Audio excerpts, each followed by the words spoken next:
Nuclear Chemistry, Part 3, Radioactivity. In this video, we're going to compare and contrast alpha, beta, and gamma radiation. Radioactivity was discovered by accident in 1896 by Henri Becquerel as he was studying phosphorescence and X-rays. The story goes that he was sort of unorganized and in a hurry dumped a sample of a mineral that contains uranium into a drawer where he stored his photography film. When Becquerel went to use the film, he noticed, even though it hadn't been exposed to light, an image had developed on the film next to the uranium. He concluded that the uranium rock was emitting X-rays that were producing an image on the film. But after looking at Becquerel's finding, it was Marie Curie who explained that it wasn't X-rays phosphorescing from the uranium, but that it was something changing in the nucleus of the uranium atoms that was producing the image on the film. Marie Curie shared a Nobel Prize in 1903 for her explanation, and she coined the term radioactivity to describe what Henri Becquerel had discovered. Radioactivity is the spontaneous emission of energy or particles from an unstable nucleus of an atom. Spontaneous means that it happens on its own.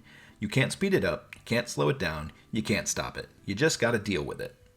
Isotopes that have unstable nuclei are therefore radioactive and are known as radioisotopes. The natural process by which radiation is released from a radioisotope's nucleus is known as radioactive decay. The three types of radioactive decay that we will consider in this video are named after the first three letters of the Greek alphabet: alpha, beta, and gamma. In alpha decay, alpha particles are produced. An alpha particle is actually a helium-4 nucleus, so it's composed of 2 protons and 2 neutrons.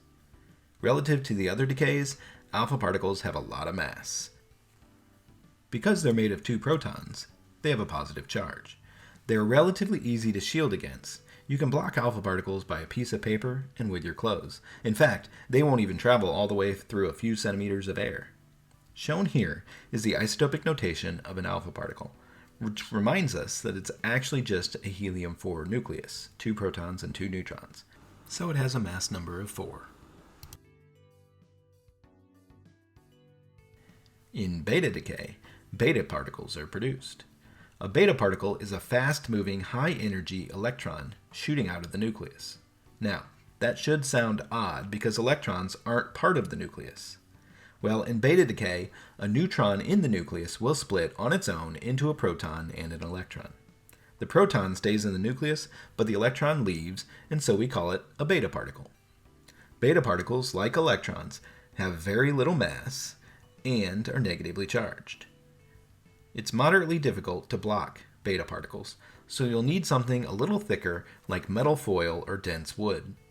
The isotopic notation for a beta particle is shown here. Since it has no protons or neutrons, its mass number is 0. We'll use a -1 to represent its atomic number, and a lowercase e for the symbol of an electron. A beta particle.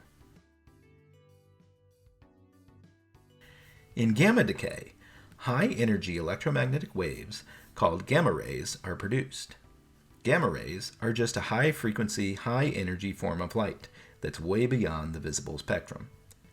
Because it isn't a particle at all, it's just energy, it doesn't have mass, and it doesn't have charge. Gamma rays require thick lead or concrete to shield against them, because they are the most difficult radiation to block. The isotopic notation of a gamma ray is shown here, but you won't really be using it that much. It has no mass or charge, so its mass number is 0, and the atomic number is 0. In nuclear change, the nucleus changes in some way. This handy-dandy chart is helpful for summarizing how the nucleus changes from each of the 3 types of radiation we've discussed. Recall that alpha particles are made of 2 protons and 2 neutrons. So when a nucleus emits alpha particles, it will lose 2 protons and 2 neutrons. This makes the total mass number go down by 4 as well. This is also shown if you think about subtracting the isotopic notation of the alpha particle. The mass number goes down by 4, and the atomic number goes down by 2. For beta decay, Recall that a neutron turns into a proton. So the number of protons is increased by 1 and the number of neutrons is decreased by 1. This makes the total mass number stay the same. Or you can think about it as subtracting the isotopic notation of the beta particle. The mass number goes down by 0, so it stays the same, and the atomic number goes down by -1, so it increases by 1. For gamma decay, the gamma ray is just extra energy from the nucleus. When it's emitted, there's no change to the number of protons, the number of neutrons, or the mass number. Subtracting 0 from the mass number and from the atomic number gives you the same stuff. Gamma decay is a nuclear change because the nucleus lost energy. To be honest though, gamma decay is usually the result of one of the other decays, alpha or beta, that gives you a nucleus with a little bit of extra energy to give off in the form of gamma radiation. It would be wise for you to save this table on how radioactive decay changes the nucleus. It'll be helpful in the next lesson for sure. Thanks again for watching this video. We've compared and contrasted the 3 major types of radioactive decay.